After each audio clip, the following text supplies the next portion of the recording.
9 times out of 10, maybe 95 times out of 100, maybe 99 times out of 100, you're better off making a fast decision wrong Yeah. than you are making the right decision like 2 weeks too late.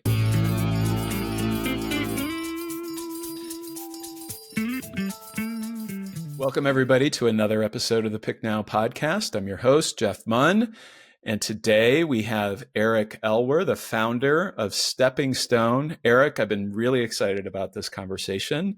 Welcome to the Pick Now podcast. Yeah, Jeff, thanks for having me on. I couldn't be more excited as well. I think we've had a 100% success rate in our quality of our conversations, and I expect that'll continue today. So thanks for the opportunity to chat today. Awesome. So, as I warned you, this is going to be a lot about you. Do you want to give our audience a little bit of background on you, your career up to Stepping Stone, this crazy decision to start something? I'm always curious, what makes someone want to be an entrepreneur?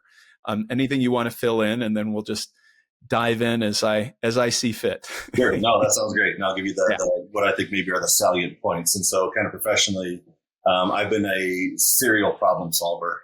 If I was going to put a quick wrapper around it, another term I like to use sometimes is a mutt. So I'm not a technology guy. I'm not a business guy. I haven't been in one particular industry. I've had a whole bunch of different opportunities, both full-time and consulting, across financial services and healthcare and retail, in a variety of consulting and executive roles over the last 2 decades. But the common thread in all those things has been I'm a problem solver. And part of that is the uniqueness and the creativity that gets to come out, but also part of that is attention span. Kind of once a 2 to 3 year problem's been solved, it's like, all right, let's look for the next one. And so that's been my MO. If I was going to put a skill set or experience to it, I'm a product and marketing guy. Okay. I kind of front office and kind of sales enablement types of things across those different industries that I mentioned. On a personal note, my wife and I just celebrated our 30-year anniversary this past May. Congratulations. Thank you very much. Yeah. I'm a girl dad with a daughter who's working on her master's degree and another who is a senior in high school this year. Uh-huh. And other than that, I spend my free time golfing and working on my well-worn golf tan and cheering on my beloved Ohio State Buckeyes. All right. Awesome. What's similar between golf and being an entrepreneur? It's different every day. You think the moment you think you have it figured out, something will get you from a technology standpoint, or something will pop up on the business side of things. Or, the golf analogy is, it's like, gosh, I hit the ball beautifully yesterday and I can't find the fairway today. Or I was putting, lights out yesterday and I've 3-putted 2 of the first 3 holes today. And again, understanding the variability from day to day, if you could figure that out, you'd be a gazillionaire. Yeah. So with all of the frustration of golf in your life, why did you decide to found a company on top of that? I think it goes back it does go back because I've got documentation in my journal that for the last 10 or 15 years, I write a lot and I keep track of kind of what's going on. And this wasn't why I started it, but I think now 2.5 years into it, I've got the benefit of a little bit of a rearview mirror. But there's a word that showed up in that journal for years and years and years. And that word was unsettled. Things were going wonderful in my personal life. Things are going wonderful in my spiritual life. Things are going wonderful with friends and family. Yeah. But professionally, I was always unsettled. And that's how I write it. I'm unsettled again. And I would get into a little bit of that. And now with the benefit of kind of 2.5 years into this journey and having now discovered the wonderful frustration and joy that comes from doing something like this, I haven't felt unsettled in this one time. If there's ever a cure for something like that, doing what I'm doing now has been the cure for that. In the last 2.5 years, I would never have written that word again. So whatever itch you needed to scratch, this has scratched it. It has scratched that and a whole bunch more. And has at the same time exposed other opportunities to improve, for lack of a better term. But also I've been able to find some things out about me that are some of my greatest gifts and being able to amplify some of that stuff. So, that's awesome. Yeah, the corporate life, if you will, whether it's consulting or full-time stuff, I was always unsettled. There's always something missing. So let's go back to whenever it was, 2023 or before that, when you had this idea for Stepping Stone.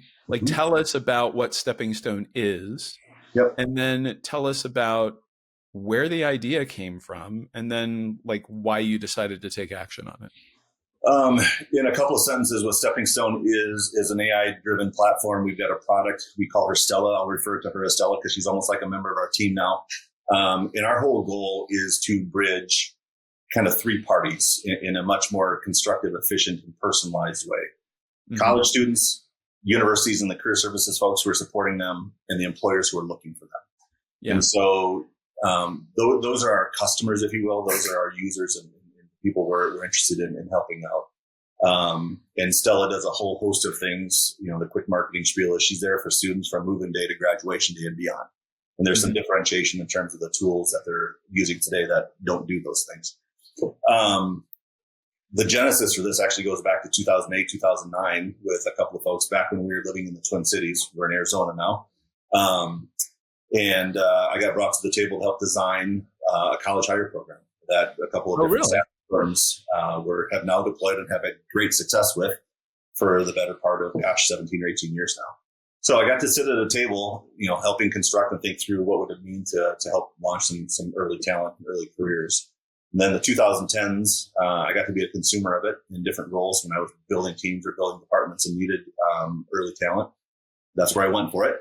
And then 2019, I got called by a couple of the partners and founders of one of the firms to help them in a CMO capacity to get ready to sell their businesses. So I got to see it from that side of the business as well. And so from early design to consumer to marketer / part due diligence, I got to see it from all sides. And so as that M&A stuff was kind of wrapping up, and there's some other consulting things I was doing wrapping up at the end of 2022, trying to decide what I was going to do next. What's the next problem to go solve? I literally started doodling in a notebook, and that was March 23rd, 2024.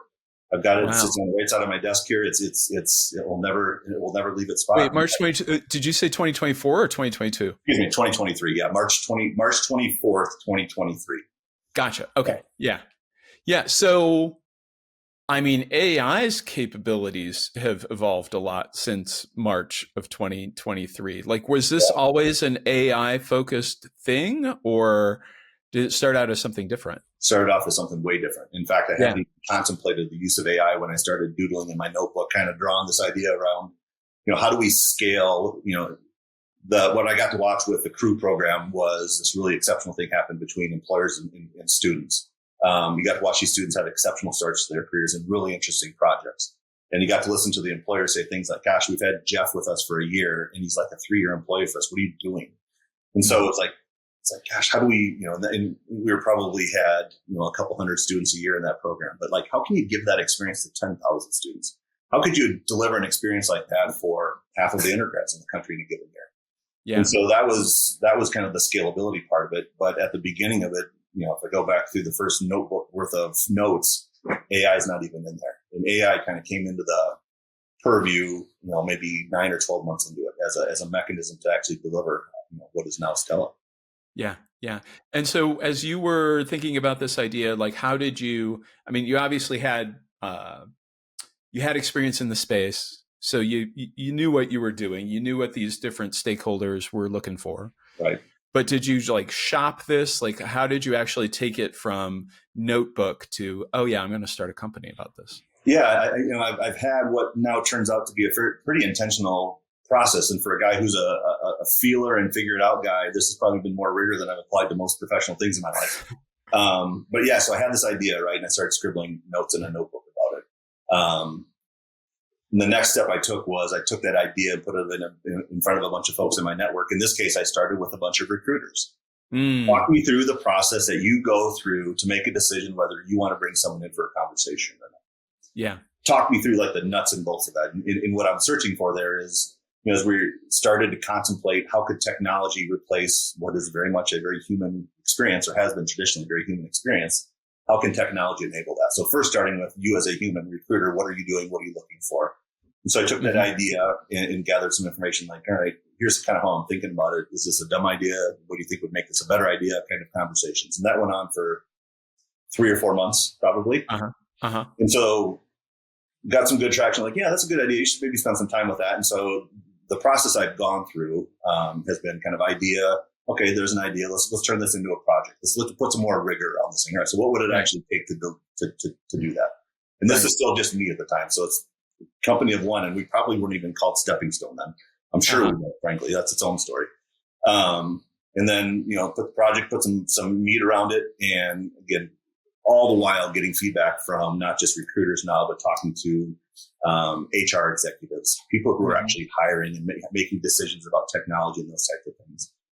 And then I started talking to college students and understanding kind of about their side of the equation. All right, so, if this is what recruiters are kind of expecting, how do you want to think about telling your story, and what's preventing you from telling your story that you want a recruiter to hear about you to make a decision that, yeah, you, Jeff, is someone I should bring into my company to be considered for this role.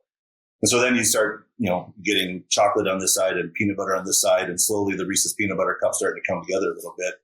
And so then that project deliverable was, all right, so it might kind of look like this, and project turns into product, and now you're starting to raise money and starting to bring a couple people in. And we're in this transition from having built a product to now, I think the next rung for us is how do we operate like a real business? And it's like revenue and expenses and lawyers and all the fun things that kind of go with being a business that don't apply when you're dealing with an idea or kind of ramping up a project. That's kind of been the evolution of this thing. And the common thread through all of this has been, and this is who I am, who are the people that will come around this thing that I can tap into, who are going to give me candid feedback on it. And that, to be quite honest, has been maybe the most valuable asset through this whole process. So finding those people. Long-winded answer to your question, but no, it's perfect. That's where it started. That's where it's come, and that's the kind of metamorphosis we've gone through. And so there's this iteration process, up front. Mm-hmm. I tend to like that part. I tend to do less well around the actual execution part. Do you find that? I mean, how are you now that it's like, okay, now we actually got to build this thing? Yeah. Like, does that excite you as much? Do you have people helping you with that? Like, how do you create that when you started out as like the visionary? Yeah. In this case, we built a software product, and I've written exactly 0 lines of code in my life. So there's no, there's no kind of figured out on your own kind of approach to this thing that's going to turn out well. So I quickly realized that's clearly a gap. But what I will say relative to kind of the spirit of your question is, historically, I've hated the execution part of it. And that's been, kind of my 2 to 3 year, kind of attention span on projects and executive roles has always been, all right, so we've kind of done the fun part on the exploration and figuring it out. You all go figure it out. I'm going to go chase the next kind of fun, shiny thing. But that's significantly different, and has been significantly different for me when it's my own. And there's skin in the game. And this kind of gets to the unsettled part. I care about it. And it's a harsh thing to maybe say about kind of roles I've had prior to this. I've always cared about the people I've worked with. I've always been really intentional about that. But I would say to, part of my team at a healthcare company I work for, I'm like, the company could start making Captain Crunch tomorrow. And I'm not going to change how I execute as a leader, how I feel about you, but it was indicative of how much I cared about what we're actually doing. That's a whole different thing. And I've now had a chance to kind of touch and taste something that is purposeful for me. And it's not about the ownership or control thing, but there's purpose behind it for the very first time in my career. Yeah. What do you think it is about this particular mission of this company? You're helping young people, you're helping colleges and universities, you're helping employers. Like, what is it about that you think resonates so much for you? There's been 2 kind of what I'll call seminal events. One very, very early and one here more recently. And the very early one was like literally a week into this, back to the Blue Notebook, sitting outside one morning in kind of my early iterative process. And this is literally a week into it. My daughter, Sydney, was getting ready to graduate with her undergrad degree. And so this is now end of March of 2023. And she's 60 days away from graduating. And so she has started her own job search. She came walking outside, sat next to me on the couch outside in tears, frustrated with her own job search. And Sydney is a smart kid. She's a resourced kid. She's got options and opportunity. And the experience that she was having with some of the platforms that are available, that are still available maybe to college students, here are the things that matched you. Here's 1,323 things that match you. Wow. That's how do you start? And then as she was digging into that, she's a psychology major. she's told the application, I don't have my master's, I don't have my PhD. And she's getting all these matches that aren't personalized to her in the least. And so she's frustrated to the point of tears. So that happened literally a week into this process. I'm like, all right, it's an N of one, but a pretty important one. Yeah. Sure. So that was validating, but validating in a very personal way. So that it's like getting rid of that experience. And that's that transactional, more transactional part of it. But I think what has happened, and this is kind of the second end of the reason behind this, I have found me professionally in more than just professionally in this experience for the very first time. And it's the best. I have found the very best version of myself. And I started this, and I was 50 years old at the time. And I didn't get a chance to discover that until I was probably 51 and a half or 52. Wow. And so how do you now not just focus in on kind of this transaction of finding a job? And we do a whole lot more than that now, but how might we deliver an experience, ask the questions and provoke the thought, not have the answer, because we're not arrogant enough to think we can give the answer to use college student in terms of who you're supposed to be or what you're supposed to be. But can we get you thinking along the lines of who am I as a part of the journey to, gosh, who am I supposed to be? Given my skills and talents and interests and values and all the things, who am I supposed to be? It took me to 51 or 52 years old to get to that. Yeah. If we can help unlock some of that at 17, 18, 22, 23, that's cool. That's amazing. That's why we're doing it. Yeah. One thing I like to ask entrepreneurs is, do you think the entrepreneurial journey is a spiritual one? For me, it started as one, quite literally. Faith is a huge part of who I am. And I'll back up 6 months from March of 2023. The fall of 2022 was one of the darkest periods of my life. And there's a whole story we don't need to go into today about that. But it was dark. It was ugly. It was awful. It was arguably the worst version of me. And as I came through that over the course of the new year, settled into our new home here and all the things, I finally got back to my morning routine of gratitude. I finally got back to it. And I'm a guy who, a lot of times I'm pretty good about starting there, but I've been away from it because I've been angry. I'm going to get through this without crying. I'm going to do it. But I finally got back around to gratitude. And it was in my morning routine. I finally sat still long enough to say, thank you. Thank you for getting me through that. Thank you for helping get me and my family through that. Thank you for helping kind of get us settled and comfortable. Yeah. And I very clearly heard, wait till you see what I have for you next. Oh, wow. So that was... I just got a little chill there. That was 60 days prior to me starting to doodle in the notebook. And so this is entrepreneurship, a spiritual journey. Hell yeah. It has been 100% for me. It's been the thread for me. Oh, that's beautiful. So where along the way, most people do not have a straight line up kind of experience. Mm-hmm. Like, where have been the bumps in the road? Like, have you had, I guess there's a difference between struggles and doubts. I think we can have struggles without doubting, but like, what have been the struggles, and have you ever doubted this? There's been struggles for sure. Let's start with that. Big struggles. Like earlier this year, 2024, kind of the from April-ish, we'll call it, to the end of the year, we were working with a software development partner. And as we got closer to what we thought was hoping to be able to launch V1 of this product, it wasn't working. And it was unstable, and it was kind of very basic rudimentary sign-up issues, much less the insights that the AI was delivering. It turned out to be an absolute train wreck. So the struggle was making the decision to fire that software development firm, take that first product, drive it in the ditch, light it on fire, and never, and literally start over. So we started over from square one in April of this year. Okay. So how did you, what was the point where you said, because I would imagine, technology is so pervasive in many startups, and other people have run into this issue before. So how do you know, okay, got to pull the plug, got to start over? Because that's a huge decision, and that's a really hard one to make. Yeah. probably a few factors. It was watching. So we had students from a couple of pilot universities of ours in using the software, giving us feedback on it. Call it user acceptance testing, call it beta testing, call it whatever you want. And they're so kind. And it's despite how many times I asked them to be candid with us,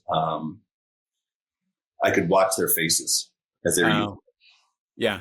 Yeah. And despite what they were saying, I was watching their reactions. And then we as a team were using the product as well and having kind of similar insights about it. And so there's the aesthetic on the surface, reaction and kind of what is really going on.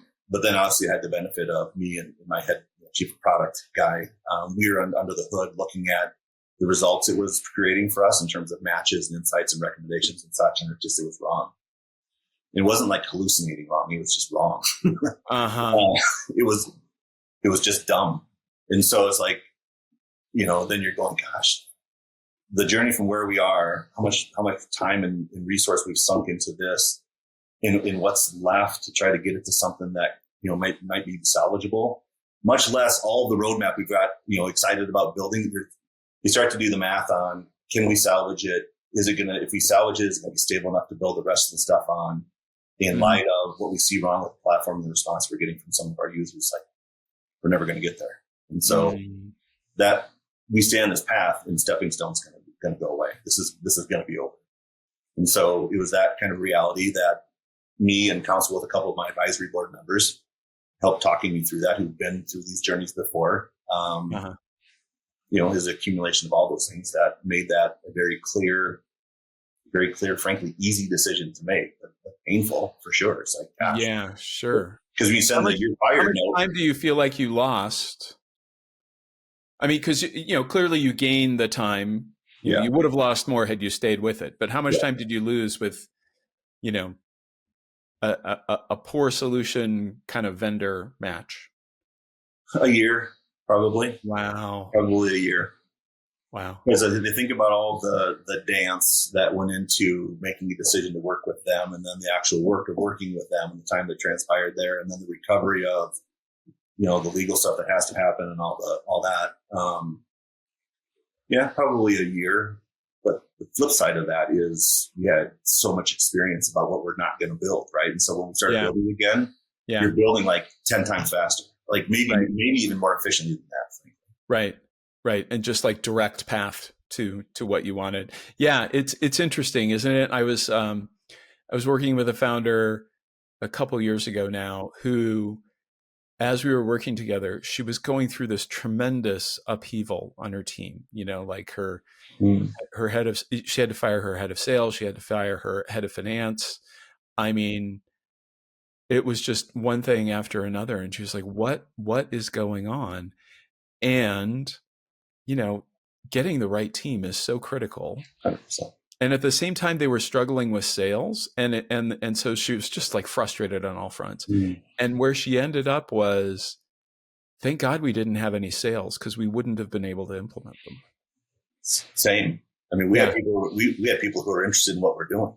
Yeah. And that's probably the other external pressure, fueled by the internal insights I shared earlier that led to the decision. It's like, I'm super excited that you're interested in how I've described what this could do. And now I know it's not doing that, or we're not that close to it being able to do that. It's like, oh boy. Yeah. And thankfully we didn't get too far over our skis on that, but we were awfully close. And a lot of that, again, fueled by my own optimism, and we'll figure it out in this. But there's a point where you're not going to figure it out. I mean, and we had to pull the plug. Yeah. Any other be the best decision we ever make in the history of the company. I mean, it may very well be the very best decision we ever made. Yeah, isn't that fascinating? How those kind of moments when it looks potentially worst are actually the turning point into something great.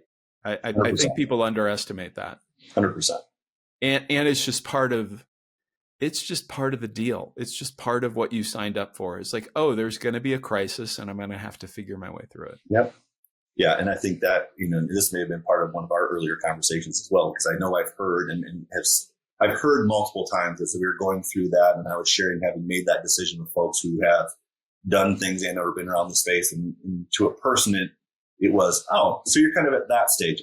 You'll be fine. And, just, kind of keep going. And it's just, it's a very common tax that you get to pay.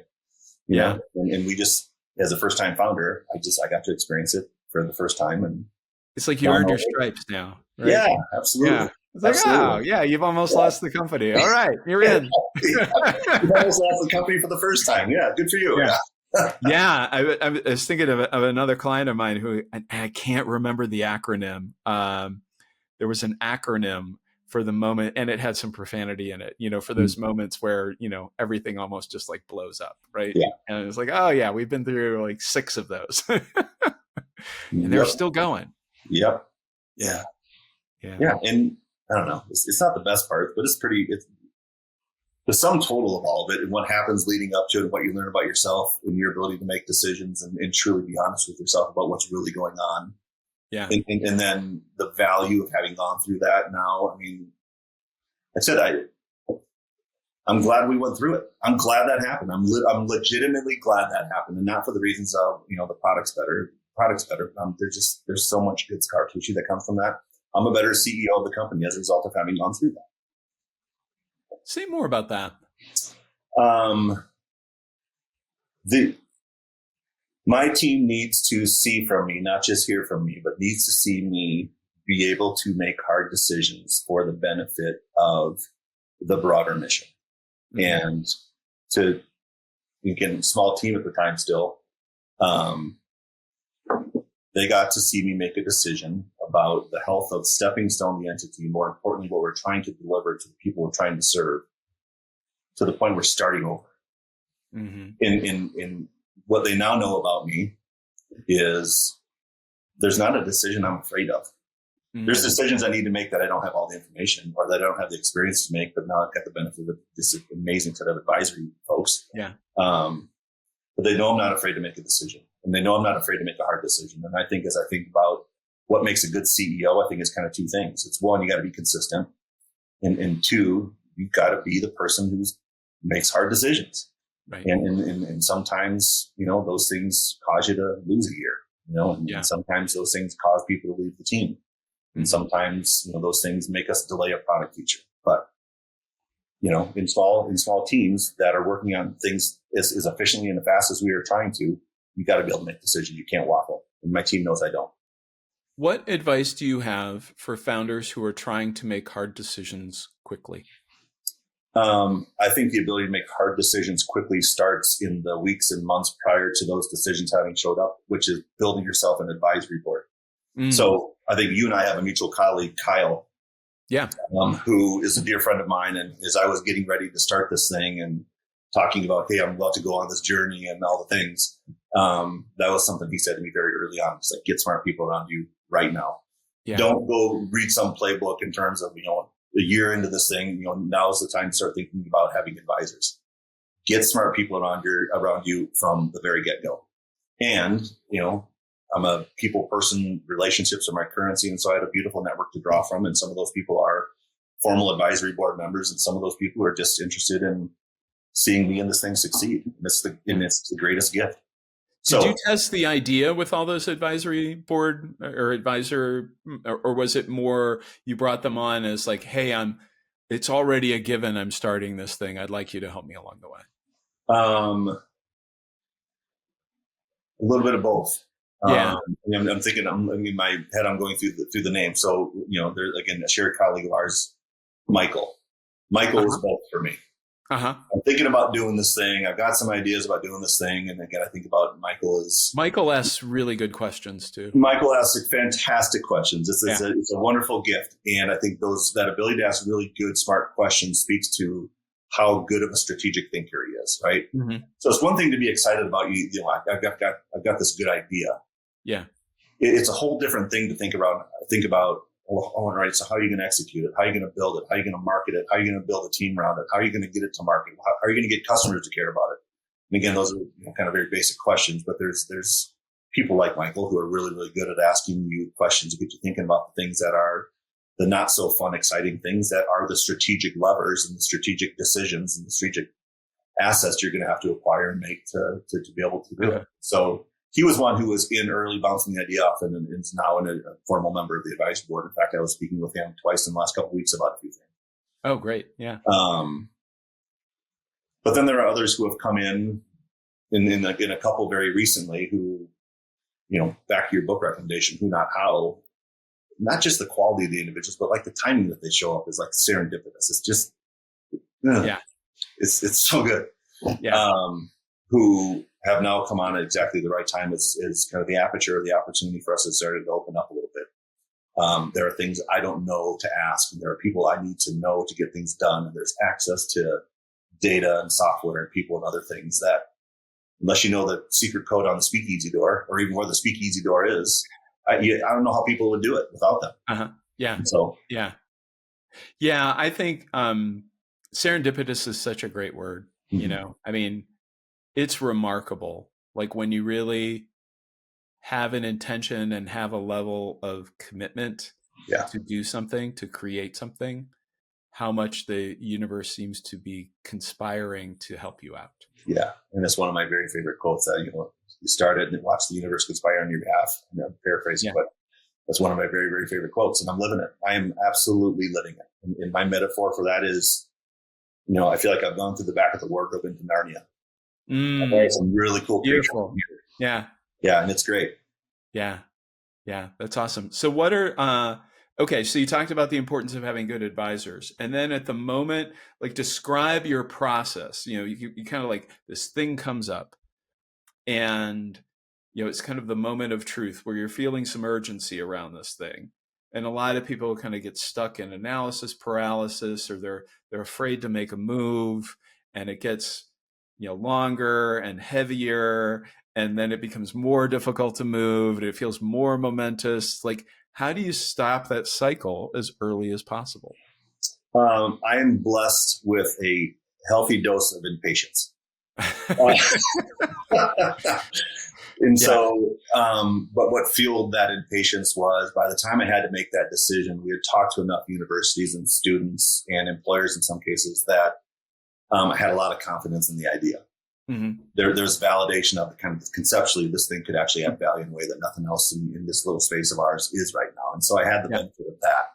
And so, good idea, twinkling over here, impatience of, gosh, just making this decision, all the stuff that goes with untangling, all that stuff. We got to get through that really, really fast because I want to get back to that. And so impatience, frankly, in my case in particular, was there's a shiny thing over here that I get to go back and chase as soon as I get past all this crud. Oh, that's really interesting. Yeah, I love that. Because I mean, the reason I call this the Pick Now podcast is like exactly that point. Like, 9 times out of 10, maybe 95 times out of 100, maybe 99 times out of 100, you're better off making a fast decision wrong than you are making the right decision like 2 weeks too late. Yeah. So blessed with impatience and not burdened by perfectionism. I'm a progress over perfection. I have always been. And part of that is my desire for progress, my desire for momentum, and how good that feels. And part of that is just my, lack of interest and attention to detail and a lot of stuff, and having people around me who really like to do that kind of stuff, because I just don't. So that's another thing that I think a lot of entrepreneurs get wrong. And it sounds like you're exactly right with it, which is the inclination for a lot of entrepreneurs, at least at the beginning, is to hire people who see the world the same way they do. How did you avoid that temptation? This is something I look back in my corporate career fondly. I got feedback early in my career, consistently in my career early. When I say early, probably first 10, 12 years of my career, about this very thing, in needing to do a better job of that. And here's how it always showed up. I would always get feedback around, you're making good progress and stuff. I feel like I can trust you and stuff, but you don't ever share the details of what's going on. You're not coming up for air and sharing with me the progress you're making. So like, you wait till you wait for the whole cake to get baked without telling me kind of the process you're going through to get there. That's probably a bad metaphor for this, but, I was always worried about the frosting we were going to make to get to the picnic we were going to go and see the people I wanted to see. and I've got a boss who really wants to know what's the process you're going through to bake this cake. Right. We'll get or are you, I mean, another one is, and I've seen this in the consulting world, where like you get a bunch of smart people in a room and they talk and they create this perfect thing. And like, let's say they create the perfect vanilla cake, and then they take it out and it's like, well, we don't like vanilla. Right. We don't like cake. Right. Right. Yeah. And it's like, but it's perfect. Like, let me explain to you all the ways that it's perfect. And like, you don't have a customer. Right. Right. Yeah. So I heard things like that early and consistently through my career. And at some point in time, I matured enough to realize, gosh, I've got to think about having different people around me. And part of that was some coaching I got and a variety of things. But I got to not only have some awareness around that maybe for the first time, but I got to see the benefit of it. I think about, there's a woman who I worked with, her name was Elena. And she was someone who was all about the details and all about every step of the process. And I remember she walked in my office when we first started working together. She had a 25-year career plan. Wow. By the month. Wow. And so not only but she could show you, and here's where I am today. And it was fascinating. How close to actually, when she started, she was maybe probably 10 years into that 25-year plan when we started working together. But it's like, okay. Was it accurate? It was accurate. That was the part that, like, looking back, like she was, wow. Oh, yeah. I used to make 5-year plans like every day. I'd like remind myself of my 5-year plan. I never went through even a 5-year plan without some major unexpected thing happening that I could not have predicted. Oh, yeah, she had it all mapped out. Wow. So that was eye-opening. But what was really cool about that was she was someone who had tremendous attention to detail, tremendous communication skills, and again, candor is one of the things I value most in people. The ability to come in and say, "Hey, you're about to hit your head, or you're about to stub your toe. Here's what you need to say to whom, or here's what you need to take to whomever to avoid doing that." So she could see the big picture, but she loved the details of stuff. And what was doing it just a brilliant job without being asked, kind of looking out for me. And so Elena has served as kind of a model for me for the last 15 or 20 years now, in terms of you need to have the right folks around you who absolutely are wired differently than you and think differently than you and execute differently than you. You need to be aligned on what you're chasing. You got to be going after the same thing, but you got very different roles, responsibilities, and tools that are going to get you there. And that has been one of the most wonderful things about starting my own thing, is that you get to go pick. You get to go pick who's on your team. Absolutely. And it's really critical that you pick right. 'Cause 100%. you pick that wrong and it takes a little bit to undo it. As you and I have worked through together in one instance already, right? And so those are hard things. Yeah. But I think it says a lot about you that you have a person, this example, and you probably got others on your team right now who kind of fit that mold. 100%. Who are not only have a different skill set than you, but who trust you enough and feel safe enough with you to basically argue with you, because it's so critical to have it's not just about having different perspectives on your team. You've got to be able to like have healthy fights with each other. 100%. Yeah. Barb on our team right now has the label of, our one-on-ones are typically a chance for Barb to berate me. And we're running an internal joke about that. She's awesome. She's wonderful. But the thing I respect most about her is she will call me on the carpet on stuff, but in a very productive but candid, I need you to do this, and here's why kind of way. You said you're going to do this, and now you need to do it kind of way. And she's brilliant with that. How did you give her permission to do that? Like, how does she know? Yeah. A lot of bosses would fire me if I said this to them, but I know Eric's not going to do that. Yeah. I start off almost every conversation with someone in situations like this, whether it be an advisor or talking to a prospective client or someone who's giving us feedback on something or hiring a new person to the team. I need you to be candid. I expect you to be candid. I need you to do that. And I say it repeatedly. And when Barb was candid for the first time, praise the hell out of her for it and make sure the team knew that she did it as well. Yeah. Part of her brand. Because there are a lot of people who say they want, I want your honest feedback, but you can tell in their body language, in their tone of voice, they don't really want it. Yep, I really do. That's fantastic, Eric.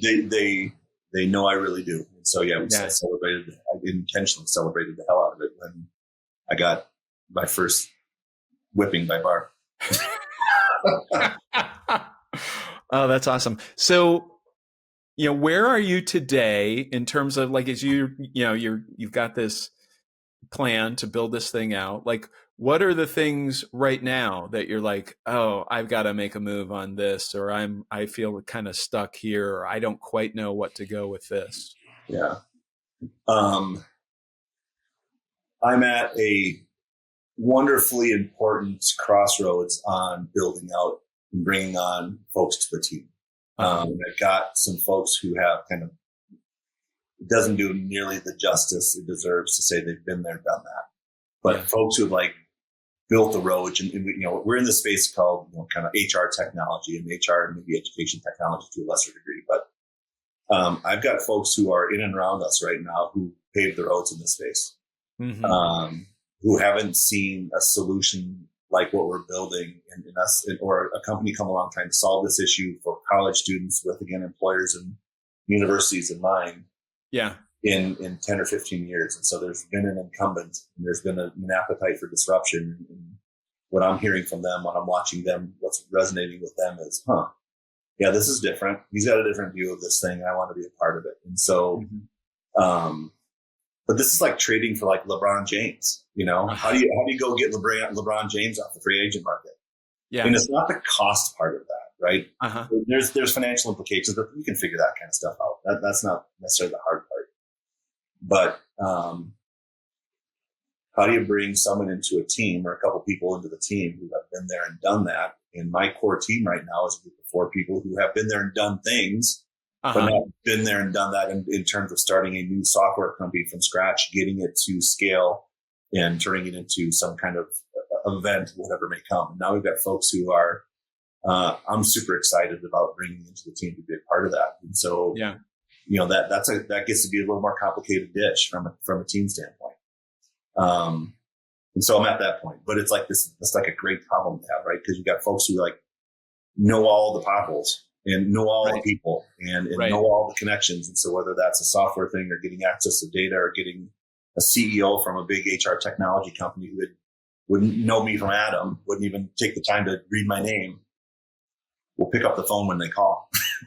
Yeah. And so there's access that comes with that. So to your question, that's the big thing right now. And I think, the Who Not How book, reading that here over the last kind of 60, 90 days, it couldn't have been better time, because it's like, you don't need to be afraid of that. It's like, this is like the good stuff. These are the people who are going to get you there. You need LeBron James, because you need someone who can score 30 points a night.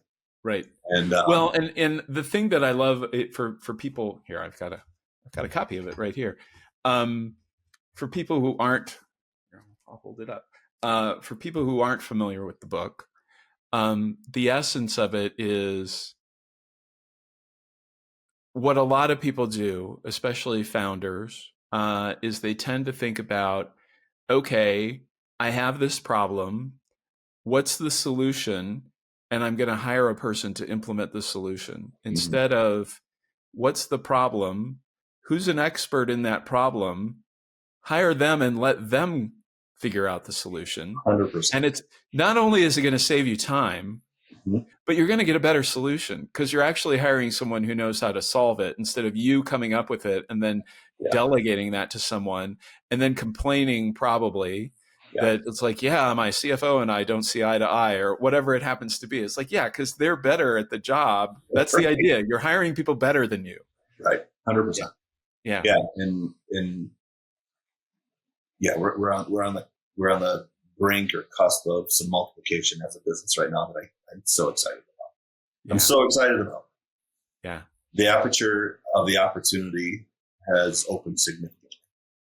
And if it was a world according to Eric, we wouldn't even be thinking about these problems like this. And we'd be missing 90% of the value. Literally. I mean, I think it's to that scale. Wow. Yeah. So that's the big, what next? That's kind of the next big pick question, if you will, is who, and not so much who, but when, and how do we fold them into the dish? Yeah. When you say not so much who, does that mean you have some idea of who the who's are that you're targeting? Yeah. And the who's have interest in us. I have interest in the who's. And so, yeah. That's really exciting, because that's the hardest part for a lot of people, because the temptation is like, I hear this all the time, it's like, I haven't found the right person yet, but I need someone. So you hire someone kind of substandard, and it's a mistake. Yeah. No, I'm sitting here on the cusp of having Michael Jordan and LeBron James and a couple of them. Awesome. Yeah, it's good.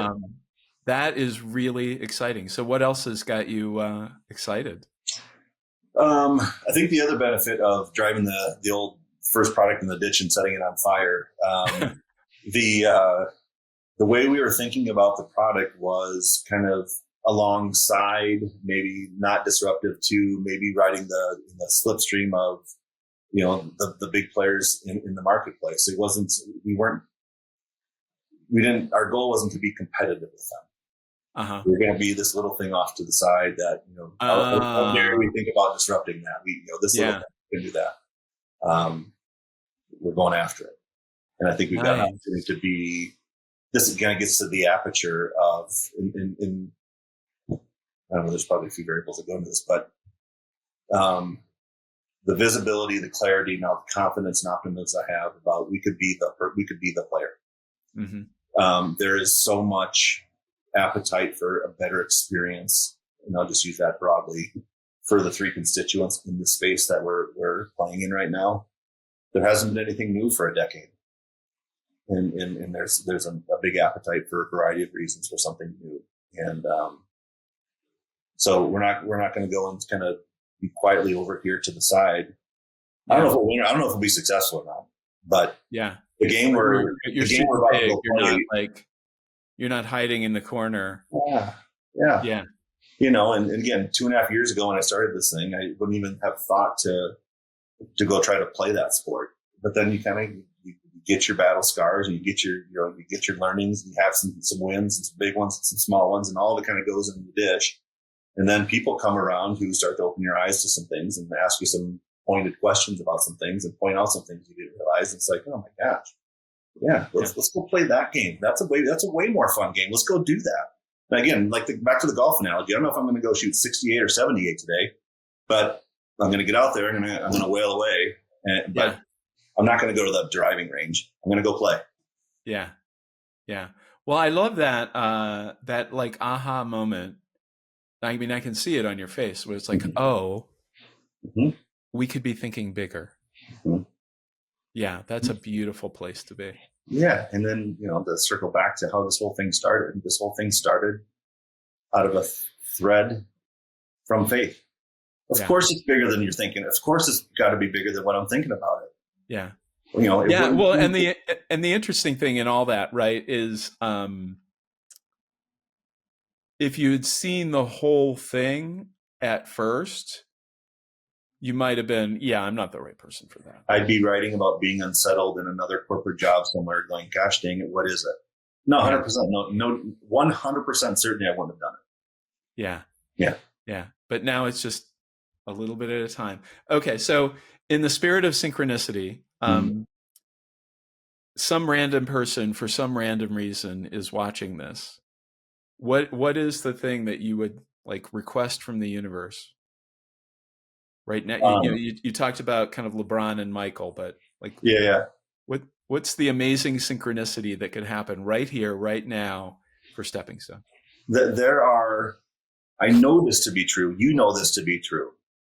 There are so many people who have things that they want to pursue. And again, not software startup type of stuff in all cases, right? But there's an itch. There's something, right? Whatever their flavor of unsettled is, they know it. They 100% know it. And there's something probably fear-based standing in the way of where they are today versus getting the chance to just explore.